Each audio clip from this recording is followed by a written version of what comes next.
Hi friends, welcome back to my channel Sangeetha Sridhar vlogs. ನನ್ನ ಚಾನಲ್ಗೆ subscribe ಆಗಿಲ್ಲ ಅಂದರೆ ಪ್ಲೀಸ್ ಸಬ್ಸ್ಕ್ರೈಬ್ ಆಗಿ. ಎಲ್ಲರಿಗೂ ಕೂಡ ಹಬ್ಬದ ವಾತಾವರಣ ವರಮಹಾಲಕ್ಷ್ಮಿಯಿಂದ ಶುರುವಾದರೆ ಮೈಸೂರಲ್ಲಿರೋರಿಗೆ ಮಾತ್ರ ಆಷಾಢ ಶುರುವಾಗ್ತಿದ್ದಂಗೆ ಶುರು ಆಗುತ್ತೆ. ಯಾಕೆ ಅಂತಂದರೆ ನಾವು ಬೆಳಿಗ್ಗೆ ಎದ್ದ ತಕ್ಷಣ ನಮ್ಮ ಕಣ್ಣೆದುರು ಕಾಣೋ ಅಂಥದ್ದು ಚಾಮುಂಡಿ ಬೆಟ್ಟ, ಆ ತಾಯಿನೇ ನಮ್ಮ ಎದುರುಗಡೆ ಇರುವಾಗ ಸೊ ಆಷಾಢದಿಂದನೇ ನಮ್ಮೆಲ್ಲ ಒಂದು ಹಬ್ಬದ ವಾತಾವರಣ ಶುರು ಆಗುತ್ತೆ. ಅನ್ನದಾನ, ಅನ್ನ ಸಂತರ್ಪಣೆ, ಪ್ರತಿಯೊಬ್ಬರು ಕೂಡ ಆಟೋ ಸ್ಟ್ಯಾಂಡ್ ಅವರಿಂದ ಹಿಡಿದು ಎಲ್ಲರೂ ಕೂಡ ಶುರು ಮಾಡ್ತಾರೆ. ಸೊ ನಾವು ಕೂಡ ಅದೇ ಥರನೇ ಮನೆಗಳಲ್ಲೂ ಹಬ್ಬದ ವಾತಾವರಣ ಇರುತ್ತೆ. ಬೆಳಗ್ಗೆನೇ ಎದ್ದು ಪೂಜೆ ಎಲ್ಲ ಮುಗಿಸಿ ಏನೇನೆಲ್ಲ ಕೆಲಸಗಳಿರುತ್ತೆ ಅದೆಲ್ಲ ಹಿಂದಿನ ದಿನವೇ ಆಲ್ಮೋಸ್ಟ್ ಮುಗಿಸ್ಕೊಂಡಿರ್ತೀವಿ ನಾವು.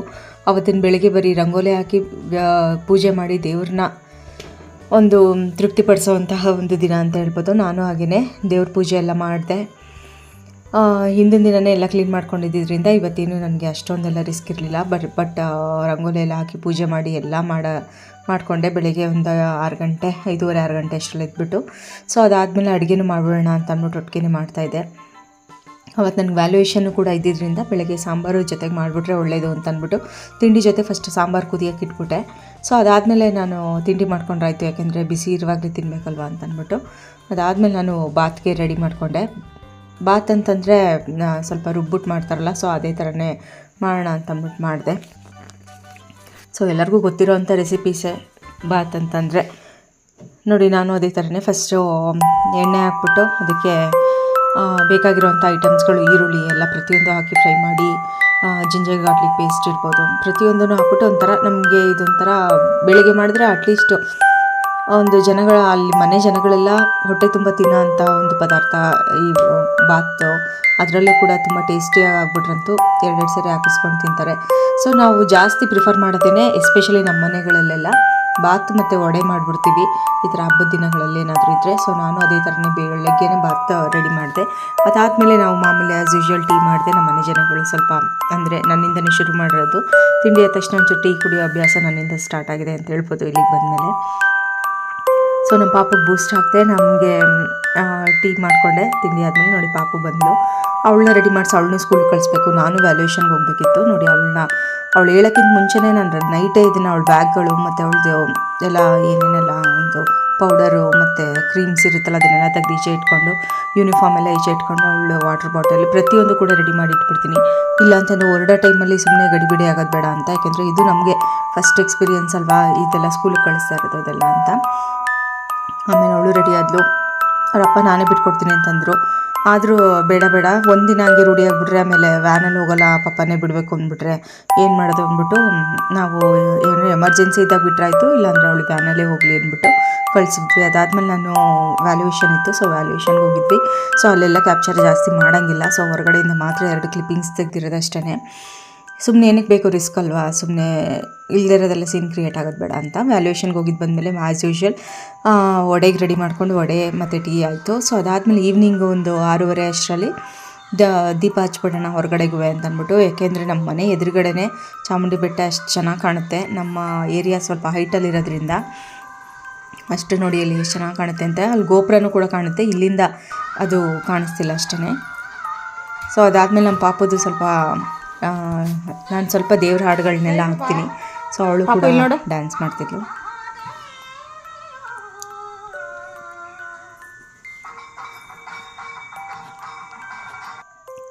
ನೋಡಿ ಅದಾದಮೇಲೆ ದೇವರು ನೋಡಿ ನಾವು ಒಳ್ಳೆ ಮನಸ್ಸಿಂದ ಪೂಜೆ ಮಾಡಬೇಕು. ಜೊತೆಗೆ ನಾವು ಎಲ್ರಿಗೂ ಒಳ್ಳೇದು ಬಯಸಿದ್ರೆ ಅಥವಾ ಯಾರಿಗೂ ಕೆಟ್ಟದ್ದು ಬಯಸ್ತಾ ಇದ್ದರೆ ಸಾಕು, ನೀವು ಒಳ್ಳೇದು ಮಾಡದೇ ಇದ್ರೂ ಪರವಾಗಿಲ್ಲ, ಕೆಟ್ಟದ್ದು ಮಾಡೋಕ್ಕೆ ಹೋಗಬಾರ್ದು. ಇದು ನಮ್ಮ ಒಂದು ಲೈಫಿನ ಪಾಲಿಸಿ ಅಂತ ಹೇಳ್ಬೋದು. ಸೊ ನಾನು ದೀಪ ಹಚ್ಬಿಟ್ಟು ಹೊರಗಡೆ ತುಳಸಿ ಕಟ್ಟೆ ಹತ್ರ ಇಟ್ಟೆ. ಬಾಗಿಲ ಹತ್ರ ಇಟ್ಟರೆ ಸುಮ್ಮ ಪಾಪ ಓಡಾಡ್ತಾ ಇರ್ತಾಳಲ್ವ ಅಂದ್ಬಿಟ್ಟು ತುಳಸಿ ಕಟ್ಟೆ ಹತ್ರನೇ ಇಟ್ಟೆ. ನೆಕ್ಸ್ಟ್ ವೀಕ್ ಬೇಕಾದರೆ ಇದನ್ನು ಯಾವುದಪ್ಪ ಬೆಳ್ಳಿ ದೀಪ ಹಚ್ಚೋಣ ಅಂತಂದ್ಬಿಟ್ಟು ನಾನು ಬೀರೊಳಗೆ ಬೀಗ ಹಾಕ್ಬಿಟ್ಟಿದ್ದೆ.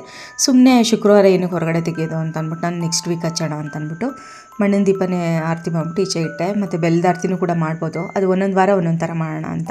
ಸೊ ಅದಾದಮೇಲೆ ಈವ್ನಿಂಗ್ ಪ್ರಸಾದಕ್ಕೆ, ಏಕೆಂದರೆ ಬೆಳಿಗ್ಗೆ ಸ್ವಲ್ಪ ಗಡಿಬಿಡಿಲಿ ಹೋಗೋದ್ರಿಂದ ಹಾಲು ಹಣ್ಣೆಲ್ಲ ಇಟ್ಬಿಟ್ಟು ನೈವೇದ್ಯಕ್ಕೆ ಇಟ್ಬಿಟ್ಟು ಪೂಜೆ ಮಾಡಿದ್ದೆ. ಸೊ ಈವ್ನಿಂಗು ಸ್ವೀಟು ಮಾಡ್ದಂಗೆ ಆಗುತ್ತೆ, ಮತ್ತು ದೇವ್ರಿಗೆ ಆ ಪ್ರಸಾದನೂ ಇಟ್ಟಂಗೆ ಆಗುತ್ತೆ, ನಮಗೂ ಆಗುತ್ತೆ ಅಂತ ಅಂದ್ಬಿಟ್ಟು ನಾನು ಇದನ್ನು ಸಜ್ಜಿಗೆ ಥರ ಮಾಡಿಬಿಡೋಣ, ಅಂದರೆ ಇದನ್ನು ಪೈನಾಪಲ್ಲೆಲ್ಲ ಹಾಕಿ ಕೇಸರಿ ಬಾತ್ ಮಾಡೋಣ ಅಂತ ಅಂದ್ಬಿಟ್ಟು ನಾನು ಮಾಡಿದೆ.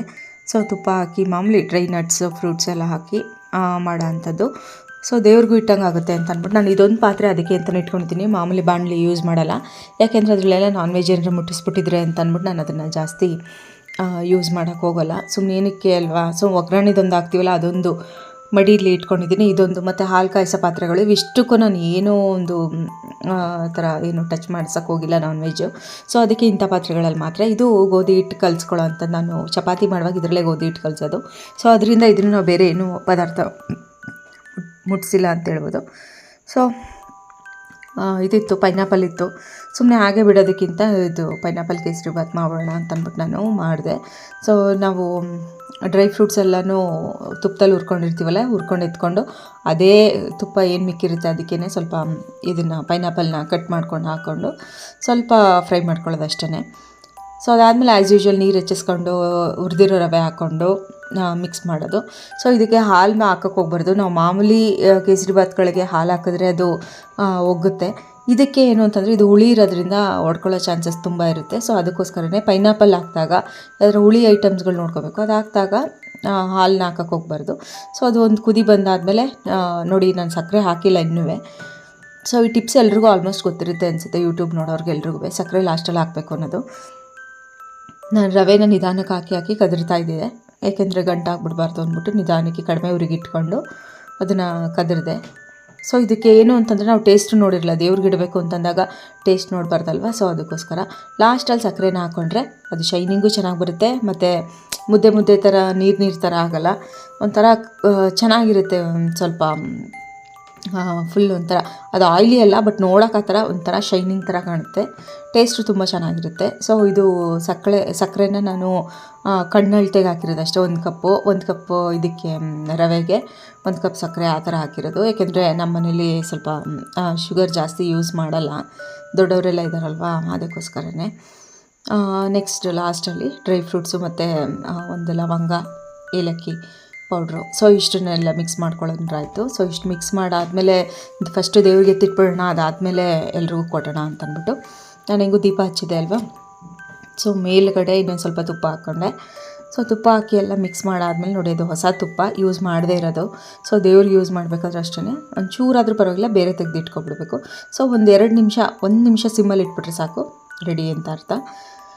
ಸೊ ಇದಿಷ್ಟು ಆದಮೇಲೆ ನಾನು ನೋಡಿ ಬೆಳ್ಳಿದು ಬಟ್ಲು, ಇದರಲ್ಲೇ ದೇವ್ರಿಗೆ ನೈವೇದ್ಯ ಇಡೋದು ನಾನು ಯಾವಾಗಲೂ. ಸೊ ಅದರಲ್ಲಿ ದೇವ್ರಿಗೆ ನೈವೇದ್ಯ ಇಟ್ಟೆ. ಅದಾದಮೇಲೆ ನೋಡಿ ದೇವ್ರಿಗೆ ಆರತಿ ಮಾಡಿದ್ನಲ್ಲ, ಅದನ್ನು ಸ್ವಲ್ಪ ಹೊತ್ತು ದೇವ್ರ ಮನೇಲೇ ಇಟ್ಟಿದ್ದೆ. ಅದಾದಮೇಲೆ ತೊಗೊಂಡೋಗಿ ಹೊರಗಡೆ ತುಳಸಿ ಕಟ್ಟೆ ಹತ್ರ ಇಡೋಣ ಅಂದ್ಬಿಟ್ಟು ಇವಾಗ ತೊಗೊಂಡೋಗ್ತಾ ಇದ್ದೀನಿ. ಆವಾಗಲೇ ಆರತಿ ಮಾಡಿ ದೇವ್ರ ಹತ್ರ ಇಟ್ಟಿದ್ದೆ.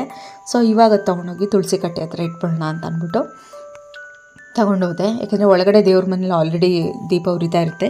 ಸೊ ಹೊರಗಡೆ ಒಂದು ಜೊತೆ ದೀಪ ಉರಿಲಿ ಅಂತ ಅಂದ್ಬಿಟ್ಟು ಅಷ್ಟೇ. ಏಕೆಂದರೆ ಹಬ್ಬ ಅಲ್ವಾ, ಎದುರುಗಡೆನೇ ಚಾಮುಂಡೇಶ್ವರಿ ಕೂತಿದ್ದಾಳಲ್ಲ. ಸೊ ಅದಕ್ಕೋಸ್ಕರನೇ ನೋಡಿ, ನಮ್ಮ ಮೈಸೂರು ಜನತೆಗೆ ಚಾಮುಂಡೇಶ್ವರಿ ಅಂತಂದರೆ ನಿಜವಾದ ತಾಯಿ. ನಾವು ಯಾವ ರೀತಿ ಫೀಲ್ ಮಾಡ್ತೀವಿ ಅದೇ ಥರನೇ. ಒಂಚೂರು ದುಃಖ ಏನೇ ಆಗಲಿ ನಾವಷ್ಟು ಆ ತಾಯಿ ಮೇಲೆ ಡಿಪೆಂಡೆನ್ಸ್ ಆಗಿರ್ತೀವಿ ಅಂತ ಹೇಳ್ಬೋದು. ಸೊ ಯಾವುದೇ ಕಷ್ಟ ಬಂದರೂ ಧೈರ್ಯದಿಂದ ಫೇಸ್ ಮಾಡೋದನ್ನು ಹೇಳ್ಕೊಟ್ಟಿರೋದೇ ನಮಗೆ ನಮ್ಮ ಹೆತ್ತ ತಾಯಿ ಜೊತೆಗೆ ಈ ಚಾಮುಂಡೇಶ್ವರಿ.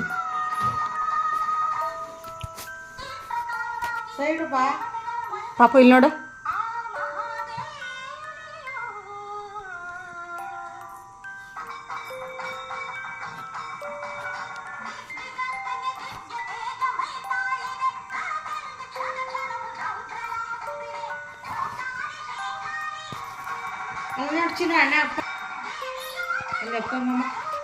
ಇಲ್ಲಿ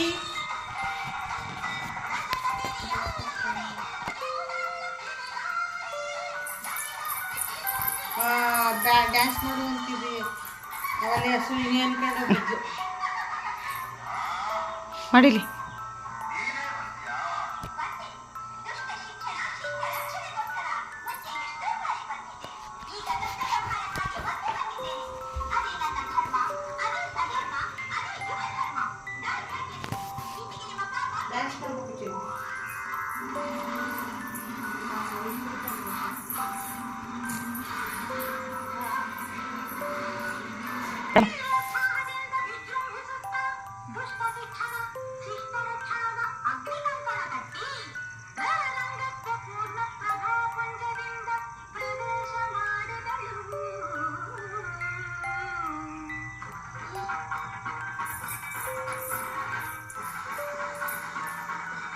ಡ್ಯಾನ್ಸ್ ಮಾಡಬೇಕು.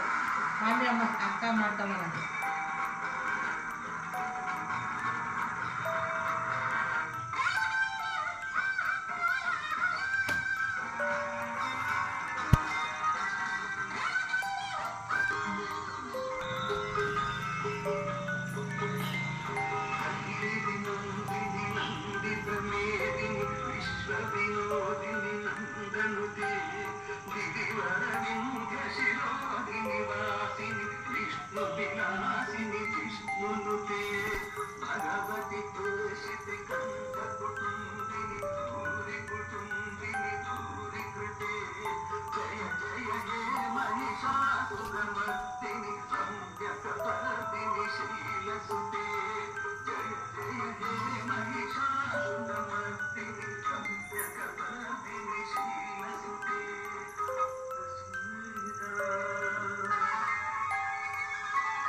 ವಾರದ ದಿನಗಳಲ್ಲೆಲ್ಲ ದೇವ್ರ ಹಾಡು ಹಾಕೋದು ನಾನು ಮೊದಲಿಂದನೂ ರೂಢಿ ಮಾಡ್ಕೊಂಡು ಬಂದಿರೋದು. ಬೆಳಗ್ಗೆ ಹೊತ್ತು ಪೂಜೆ ಮಾಡುವಾಗಲೂ ಅಷ್ಟೇ ಮತ್ತು ಈವ್ನಿಂಗ್ ಟೈಮು ಅಷ್ಟೇ. ಎಸ್ಪೆಷಲಿ ಶುಕ್ರವಾರ ಮಂಗಳವಾರ ಬಂದ್ರಂತೂ ದೇವರ ಹಾಡುಗಳು, ಲಕ್ಷ್ಮೀ ಮತ್ತು ಚಾಮುಂಡೇಶ್ವರಿ ಹಾಡುಗಳನ್ನ ಹಾಕ್ತೀನಿ. ಗುರುವಾರನೂ ಅಷ್ಟೇ, ಸೋಮವಾರನೂ ಅಷ್ಟೇ. ಸೊ ಅದಕ್ಕೆ ತಕ್ಕಂತೆ ನಮ್ಮ ಪಾಪನೂ ಕೂಡ ಹಾಡು ಹೇಳ್ಕೊಂಡು ಲಿಪ್ಸಿಂಕ್ ಮಾಡ್ಕೊಂಡು ಡ್ಯಾನ್ಸ್ ಮಾಡ್ತಾಯಿದ್ದು. ಸೊ ನೋಡಿ, ಇದೆಲ್ಲ ವಾತಾವರಣ ನಮ್ಮ ಮನೆಯಿಂದನೇ ಬರಬೇಕು ಮಕ್ಕಳಿಗೆ ಅಂತ ಹೇಳ್ಬೋದು. ಸೊ ಅದಾದಮೇಲೆ ನಾನು ನೈಟ್ಗೆ ಡಿನ್ನರ್ ರೆಡಿ ಮಾಡ್ತಾಯಿದ್ದೆ. ನೋಡಿ ನೈಟ್ ಡಿನ್ನರ್ಗೆ ನಾನು ಯಾವುದಪ್ಪ ದಾಲ್ ಮತ್ತು ಪನ್ನೀರ್ ಗ್ರೇವಿ ಥರ ಮಾಡೋಣ ಅಂತ ಅಂದ್ಕೊಂಡು ದಾಲ್ ಫ್ರೈ ಮಾಡ್ತೀವಲ್ಲ ಅದೇ ಥರ ಅದಕ್ಕೆ ಪನ್ನೀರ್ ರೋಸ್ಟ್ ಮಾಡಿ ಹಾಕ್ಬಿಡೋದು. ಸೊ ಈ ಥರ ಒಂದು ರೆಸಿಪಿ ಮಾಡೋಣ ಅಂತ ಅಂದ್ಕೊಂಡೆ. ಸೊ ಅದಕ್ಕೋಸ್ಕರ ನಾನು ಬೇಳೆಯನ್ನು ಸ್ವಲ್ಪ ಅರಿಶಿನ ಮತ್ತು ಎಣ್ಣೆ ಹಾಕ್ಬಿಟ್ಟು ಬೇಳೆ ಕೂಗಿಸ್ಕೊಂಡೆ. ಒಂದು ಸ್ವಲ್ಪ ಜಾಸ್ತಿನೇ ಅದು ಆಗಿದ್ರೆ ಜಾಸ್ತಿ ಸೀಟಿ ವಿಜಲ್ ಆದ್ರೂ ಚೆನ್ನಾಗಿರುತ್ತೆ. ಅದಾದಮೇಲೆ ನಾನು ಅದಕ್ಕೆ ಒಗ್ಗರಣೆಗೆ ಅಂತ ಅಂದ್ಬಿಟ್ಟು ಬಟರ್ ಆ್ಯಡ್ ಮಾಡಿದೆ. ಇದಕ್ಕೆಲ್ಲ ನಾರ್ತ್ ಇಂಡಿಯನ್ ಸ್ಟೈಲ್ ಮಾಡಿದ್ರೆ ಅದಕ್ಕೆಲ್ಲ ಎಣ್ಣೆ ಜೊತೆ ಸ್ವಲ್ಪ ಬಟರ್ನ ಆ್ಯಡ್ ಮಾಡಿ ಮಾಡಿದ್ರೇ ತುಂಬ ಟೇಸ್ಟ್ ಇರುತ್ತೆ. ಸೊ ನಾನು ಪನ್ನೀರನ್ನ ಚೆನ್ನಾಗಿ ಫ್ರೈ ಮಾಡಿಕೊಂಡೆ. ಸೊ ಫ್ರೈ ಮಾಡ್ಕೊಂಡು ಹಾಕಿದ್ರೆ ಅದಕ್ಕೆ ಒಂದು ಸ್ವಲ್ಪ ಕ್ರಿಸ್ಪಿಯಾಗಿರುತ್ತೆ, ಇಲ್ಲಾಂದರೆ ಅದು ಹಂಗೆ ಹಾಕ್ಬಿಟ್ರೆ ಮೆತ್ತಗಾಗ್ಬಿಡುತ್ತೆ. ಸೊ ಅದಕ್ಕೋಸ್ಕರ ಎಣ್ಣೆಯಲ್ಲಿ ಚೆನ್ನಾಗಿ ಫ್ರೈ ಮಾಡ್ಕೊಂಬಿಡ್ಬೇಕು. ಗೋಲ್ಡನ್ ಬ್ರೌನ್ ಬರೋ ತನಕನೂ ಕೂಡ ಮಾಡಿದ್ರೂ ಇನ್ನೂ ಚೆನ್ನಾಗಿರುತ್ತೆ ಅಂತ ಹೇಳ್ಬೋದು. ಸೊ ಅದಾದಮೇಲೆ ನಾನು ಆನಿಯನ್ ಅದನ್ನೆಲ್ಲ ಬೇಕಾದ್ರೆ ರುಬ್ಬಿಟ್ಟು ಹಾಕ್ಬೋದು. ನಾನು ನೋಡೋಣ ಈ ಸರಿ ಹೆಂಗಿರುತ್ತೆ ಅಂತ. ಫಾರ್ ಎ ಚೇಂಜ್ ನಾನು ಅದನ್ನು ಕಟ್ ಮಾಡಿ ಹಾಕ್ತೆ. ಇಲ್ಲಾಂದರೆ ಆನಿಯನ್ ಪೇಸ್ಟ್ ಮತ್ತು ಇದನ್ನು ಟೊಮೊಟೋನ ಪ್ಯೂರಿ ಮಾಡಿಕೊಂಡೆ ಹಾಕಬೇಕು. ಇದೊಂದು ಸುಮ್ಮನೆ ಟ್ರೈ ಮಾಡಿ ನೋಡೋಣ ಅಂತಂದ್ಬಿಟ್ಟು ನಾನು ಇದನ್ನು ಎಲ್ಲನೂ ಕೂಡ ಚಾಪ್ ಮಾಡಿ ಹಾಕ್ತೆ. ಸ್ವಲ್ಪ ಶುಂಠಿ ಬೆಳ್ಳುಳ್ಳಿ ಪೇಸ್ಟ್ ಆ್ಯಡ್ ಮಾಡಿದೆ. ಸೊ ಆ್ಯಸ್ ಯೂಶ್ವಲ್ ನೋಡಿ ದಾಲ್ನ ಕೂಗಿಸ್ಕೊಂಡಿರ್ತೀವಲ್ಲ ಅದನ್ನು ದಾಲ್ ಅಂತಂದರೆ ಅದು ತೊಗರಿಬೇಳೆ ಮತ್ತು ಹೆಸರುಬೇಳೆ ಎರಡನ್ನೂ ಸೇರಿಸಿ ನಾನು ಕೂಗಿಸಿರೋದಿದ್ದು. ಸೊ ಟೇಸ್ಟ್ ಚೆನ್ನಾಗಿ ಬರುತ್ತೆ ಅಂತ ಅಂದ್ಬಿಟ್ಟು ಬರೀ ಬೇಳೆ ಹಾಕಿದ್ರೆ ನಾವು ಬೇಳೆ ಸಾಂಬಾರು ಥರ ಫೀಲ್ ಆಗಬಾರ್ದಲ್ವ. ಸೊ ಅದಕ್ಕೋಸ್ಕರ ನಾನು ಸ್ವಲ್ಪ ಹೆಸರುಬೇಳೆ ಹಾಕಿದ್ದೆ. ಸೊ ಆವಾಗ ಟೇಸ್ಟ್ ಇನ್ನೂ ಕೂಡ ಡಿಫ್ರೆಂಟ್ ಆಗಿರುತ್ತೆ. ನೋಡಿ ಟೊಮೊಟೊ ಬದಲು ಟೊಮೊಟೊ ಪ್ಯೂರಿ ಹಾಕ್ಬೋದು, ಆನಿಯನ್ ಬದಲು ಆನಿಯನ್ನು ಕೂಡ ಪೇಸ್ಟ್ ಮಾಡಿ ಹಾಕ್ಬೋದು. ತುಂಬ ಚೆನ್ನಾಗಿರುತ್ತೆ. ಅದೇನೇ ಆ್ಯಕ್ಚುಲಿ ಒರಿಜಿನಲ್ ಮಾಡೋದೇ ಅದೇ ಥರನೇ. ನಾನು ಈ ಸರಿ ನೋಡೋಣ ಫಾರ್ ಚೇಂಜ್ ಅಂತ ಅಂದ್ಕೊಂಡು ಹಿಂಗೆ ಮಾಡಿದೆ, ಸಣ್ಣಗೆ ಹೆಚ್ಚಾಕೋಣ ಅಂತ ಅಂದ್ಬಿಟ್ಟು. ಯಾಕೆಂದರೆ ಈ ನಾನ್ ವೆಜ್ ತಿನ್ನೋರಿಗೆಲ್ರಿಗೂ ಸ್ವಲ್ಪ ಬಾಯಿಗೆ ಸಿಗಂಗಿರಬೇಕು. ನಮ್ಮ ಅಪ್ಪ ಅವರೆಲ್ಲರೂ ಅಷ್ಟೇ ಯಾವುದೇ ತರಕಾರಿ ಕಟ್ ಮಾಡಿದ್ರು ಸಣ್ಣಗೆ ಕಟ್ ಮಾಡಿದ್ರೆ ಆಗೋಲ್ಲ ಅವ್ರಿಗೆಲ್ಲ, ಸ್ವಲ್ಪ ದಪ್ಪಗೆ ಕಟ್ ಮಾಡಬೇಕು ಆ ಥರದವರು, ಏನು ಮಾಡೋಕ್ಕಾಗಲ್ಲ. ಸೊ ಅದಾದಮೇಲೆ ನಾನು ಆ್ಯಸ್ ಯೂಶ್ವಲ್ ಸ್ವಲ್ಪ ಬೇಯಿಸ್ಬೇಕಾದ್ರೆ ಸ್ವಲ್ಪ ಉಪ್ಪು ಹಾಕ್ಕೊಂಡ್ರೆ ಬೇಗ ಬೇಯುತ್ತೆ ಅಂತ. ಸೊ ನೋಡಿ ಇದೆಲ್ಲ ಇದು ಯಾವ ಇದು ಅಂತಂದರೆ ಒಂದೆಲ್ಗ ಸೊಪ್ಪು ಅಂತ ಅಂತೀವಿ ಗೊತ್ತಾ. ಸೊ ಅದು ಆ ಸೊಪ್ಪನ್ನು ಕೂಡ ಜೊತೆಗೆ ಹಾಕ್ಕೊಂಡೆ. ಸೊ ಹೆಂಗಾಗುತ್ತಂಗೆ ಎಲ್ಲನೂ ಮಿಕ್ಸ್ ಮಾಡ್ಕೊಂಡು ಮಾಡೋಣ ಅಂತ. ಬರೀ ಸೊಪ್ಪನೆ ಮಾಡಿಕೊಟ್ರೆ ಮಗು ಅಂತೂ ಅವಳು ತಿನ್ನಲ್ಲ. ಸೊ ಈ ಥರ ಒಂದು ಪನ್ನೀರ್ ಜೊತೆಗೆ ಹಾಕ್ಕೊಟ್ರೆ ಆವಾಗ ಅವಳು ತಿಂತಾಳೆ ಅಂತ ಅಂದ್ಬಿಟ್ಟು. ಯಾಕೆಂದರೆ ಫೈಬರ್ ಕಂಟೆಂಟು ಮಕ್ಕಳಿಗೂ ಬೇಕು, ದೊಡ್ಡವ್ರಿಗೂ ಬೇಕು, ಎಲ್ರಿಗೂ ಬೇಕು. ಅದು ಅಲ್ಲದೆ ಒಂದೆಲ್ಗ ಸೊಪ್ಪು ಅಂತಂದರೆ ಅದು ಮಕ್ಕಳ ಒಂದು ಜ್ಞಾಪಕ ಶಕ್ತಿ ಮತ್ತು ಒಂದು ಬುದ್ಧಿ ಚುರುಕುಗೊಳಿಸುತ್ತೆ ಅಂತ ಕೇಳಿದ್ದೀವಲ್ವ. ಸೊ ಅದಕ್ಕೋಸ್ಕರ ಕೊತ್ತಂಬರಿ ಸೊಪ್ಪು ಮೆಂತ್ಯ ಸೊಪ್ಪು ಹಾಕೋದ್ವಾಗ ಇದನ್ನು ಕೂಡ ಜೊತೆಗೆ ಹಾಕ್ಬಿಡ್ಬೇಕು. ಅವಾಗೇನು ಒಗ್ರು ಅಂತ ಅನ್ಸಲ್ಲ. ನಾವು ಸಪ್ರೇಟಾಗಿ ಅದನ್ನೇ ಮಾಡಿ ಕೊಟ್ಟಾಗ ಅವರು ತಿನ್ನೋಕ್ಕೆ ಹಿಂದೇಟಾಗ್ತಾರೆ. ಸೊ ಅದಕ್ಕೋಸ್ಕರ ನಾನು ಈ ಥರ ಐಟಮ್ಸ್ಗಳು ಮಾಡಿದಾಗ ಜೊತೆಗೆ ಈ ಥರ ಆ್ಯಡ್ ಆನ್ಸ್ಗಳನ್ನ ಮಾಡಿಬಿಡ್ತೀನಿ. ಅವ್ರಿಗೆ ಗೊತ್ತಾಗಬಾರ್ದು ಆ ಥರ ಮಿಕ್ಸ್ ಮಾಡಿಬಿಡ್ತೀನಿ. ನೋಡಿ ಹೆಂಗೆ ಅಂತ. ಚಿಕ್ಕದ್ರಲ್ಲಿದ್ದಾಗ ನಾನು ಇದೇನು ಮುಟ್ತಿರಲಿಲ್ಲ, ತರಕಾರಿ ಎಲ್ಲ ತೆಗೆದಾಕ್ಬಿಡೋಳು. ಸೊ ಇವಾಗ ನನ್ನ ಮಗುಗೋಸ್ಕರ ನಾನು ಈ ಥರ ನನ್ನ ಮಗು ಆದಮೇಲೆ ಗೊತ್ತಾಗೋದಲ್ಲ ನಮಗೂ ಕೂಡ ಯಾವ ರೀತಿ ಹೊಸ ಟಿಪ್ಸ್ಗಳನ್ನ ಟ್ರಿಕ್ಸ್ಗಳನ್ನ ಅವ್ರಿಗೆ ತಿನ್ಸೋಕ್ಕೆ ಫಾಲೋ ಮಾಡಬೇಕು ಅಂತ. ಸೊ ಅದಾದಮೇಲೆ ನೋಡಿ ಎಲ್ಲ ಒಗ್ಗರಣೆ ಎಲ್ಲ ಆದಮೇಲೆ ಬೇಕಾದರೆ ನಾವು ಖಾರ ನೋಡಿಕೊಂಡು ಬೇಕಾದರೆ ಹಸಿಮೆಣ್ಸಿನ್ಕಾಯಿ ಪುಡಿ ಅದನ್ನೆಲ್ಲ ಹಾಕೋಬೋದು. ಸೊ ಆವಾಗ ಬೆಂದಿರೋ ದಾಲ್ನ ಇದ್ರ ಜೊತೆಗೆ ಮಿಕ್ಸ್ ಮಾಡ್ಬೋದು. ಲಾಸ್ಟಲ್ಲಿ ಒಂಚೂರು ಆಯಿಲ್ಗೆ ಇದನ್ನು ಚಿಲ್ಲಿ ಪೌಡ್ರ್ ಹಾಕ್ಬಿಟ್ಟು ಒಗ್ಗರಣೆ ಥರ ಮೇಲೆ ಹಾಕ್ತಾರೆ ನೋಡಿ, ಸೀಸ್ನಿಂಗ್ ಥರ. ಸೊ ಆ ಥರ ಮಾಡಿದ್ರೆ ಇನ್ನೂ ಚೆನ್ನಾಗಿರುತ್ತೆ ಟೇಸ್ಟು. ಸೊ ಅದಕ್ಕೋಸ್ಕರ ಹಂಗೆ ಮಾಡೋಣ. ಇದಕ್ಕೆ ಲಾಸ್ಟಲ್ಲಿ ಒಂದು ಫೈನಲ್ ಟಚಪ್ ಕೊಟ್ಬಿಡೋಣ ಅಂತ ಅಂದ್ಕೊಂಡೆ. ಸೊ ಅದು ಕೊಡಬೇಕು ಅಂತಂದರೆ ಸಪ್ರೇಟಾಗಿ ಒಗ್ಗರಣೆ ಒಂದು ಮಾಡಬೇಕಾಗುತ್ತೆ. ಒಗ್ಗರಣೆ ಅಂದರೆ ಏನು ಬೇರೆ ಐಟಮ್ಸ್ಗಳೇನಿಲ್ಲ, ಜಸ್ಟ್ ಆಯಿಲು, ಕಾದಿರೋ ಆಯಿಲ್ಗೆ ಸ್ವಲ್ಪ ಚಿಲ್ಲಿ ಪೌಡ್ರ್ ಹಾಕ್ಬಿಟ್ಟು ಇದ್ರ ಮೇಲ್ಗಡೆ ಅದನ್ನು ಒಂದು ಸೀಸನಿಂಗ್ ಥರ ಮಾಡೋದಷ್ಟೇ. ತುಂಬಾ ಒಳ್ಳೆ ಟೇಸ್ಟ್ ಬರುತ್ತೆ ಮತ್ತು ಕಲರು ಕೂಡ ತುಂಬ ಚೆನ್ನಾಗಿರುತ್ತೆ. ಯಾಕೆಂದರೆ ಇದು ಕಾಶ್ಮೀರಿ ಚಿಲ್ಲಿ ಪೌಡ್ರ್ ಆಗಿರೋದ್ರಿಂದ, ಅಂದರೆ ಬ್ಯಾಡಗಿ ಮೆಣಸಿನ್ಕಾಯಲ್ಲಿ ಮಾಡಿರ್ತಾರಲ್ಲ ಕಲರ್ ಆಗಿ, ಆ ಥರ ಖಾರ ಕಡಿಮೆ ಇರುತ್ತೆ, ಕಲರ್ ಚೆನ್ನಾಗಿರುತ್ತೆ. ಅದು ಆರ್ಟಿಫಿಷಿಯಲ್ ಕಲರ್ ಯೂಸ್ ಮಾಡಿರಲ್ಲ ಅಂತ ನಂಬಿದ್ದೀವಿ. ಸೊ ಈ ಥರ ಒಂದು ಸೆಟ್ ಮಾಡಿದೆ ಇಷ್ಟು ಡಿನ್ನರ್ಗೆ. ಸೊ ಅದಾದಮೇಲೆ ಚಪಾತಿ ಹಿಟ್ಟು ಆಲ್ರೆಡಿ ಮೊದಲೇ ಕಲಸಿಟ್ಕೊಂಡ್ಬಿಟ್ರೆ ಅದು ಚೆನ್ನಾಗಿ ಮೆತ್ತಗಾಗಿರುತ್ತೆ. ಸೊ ಇವಾಗ ಚಪಾತಿ ಹೊತ್ಕೊಂಬಿಡೋದು ಅಂತ ಅಂದ್ಕೊಂಡೆ. ಸೊ ಇಲ್ಲಿ ನಾವು ಪನ್ನೀರೆಲ್ಲ ಯೂಸ್ ಮಾಡಿರೋದ್ರಿಂದ ಅದೇನೇ ಜಾಸ್ತಿ ಏನು ಜಿಡ್ಡಿನಂಶ ಎಲ್ಲ ಇರೋದ್ರಿಂದ ನಾವು ರೋಟಿಗೆ ಬೇಕಾದರೆ ನಾವು ವಿತೌಟ್ ಆಯಿಲ್ ಹಾಕ್ಬೋದು, ಆಯಿಲ್ ಹಾಕ್ತಾನೆ ಮಾಡ್ಕೋಬೋದು. ಮಗುಗೆ ಮಾತ್ರ ಆಯಿಲ್ ಹಾಕೊಂಡು ಮಾಡ್ಬೋದು. ಸೊ ಇಷ್ಟ ಆಯಿತು ಇವತ್ತಿನ ಒಂದು ನೋಡಿ ಎಷ್ಟು ತುಂಬ ದೊಡ್ಡ ದಿನ ಆಗಿತ್ತು ಇವತ್ತು ಅಂತ. ಎಲ್ಲ ಥರ ಒಂದು ವಿಷಯಗಳು, ಪೂಜೆಗೆ ಎಲ್ಲ ವಿಷಯಗಳು, ಊಟ ತಿಂಡಿ ಎಲ್ಲನೂ ಇರುತ್ತಲ್ವ. ಸೊ ಅದಾದಮೇಲೆ ಪಾಪ ಊಟ ಮಾಡಿದ್ಲು ನೋಡಿ ಎಷ್ಟು ಚೆನ್ನಾಗಿ ತಿನ್ಕೋತಿದ್ದಾಳೆ ಅಂತ ಅಂದ್ಬಿಟ್ಟು. ಅದರೊಳಗಡೆ ಏನು ಪನ್ನೀರ್ ಇಷ್ಟಪಡ್ತಾಳೆ, ಅದ್ರ ಜೊತೆಗೆ ಒಂದೆಲ್ಗ ಸೊಪ್ಪಿರೋದು ಅವಳಿಗೆ ಗೊತ್ತೇ ಇಲ್ಲ. ಅದೇ ಅವಳು ಸಪ್ರೇಟಾಗಿ ತಿನ್ಸೋಕೆ ಹೋದರೆ ಅದೊಂಥರ ನಾಲ್ಗೆಗೆ ಉಗುರು ಥರ ಹೊಡೆಯುತ್ತೆ ಅಂತ ಅನಿಸುತ್ತೆ. ಸೊ ಇದಾಗಿತ್ತು ಗೈಸ್ ಇವತ್ತಿನ ಒಂದು ವ್ಲಾಗ್. ನನ್ನ ನೆಕ್ಸ್ಟ್ ವ್ಲಾಗಲ್ಲಿ ಮೀಟ್ ಮಾಡೋಣ. ಬಾಯ್, ಟೇಕ್ ಕೇರ್ ಆ್ಯಂಡ್ ಸಬ್ಸ್ಕ್ರೈಬ್ ಮಾಡಿ.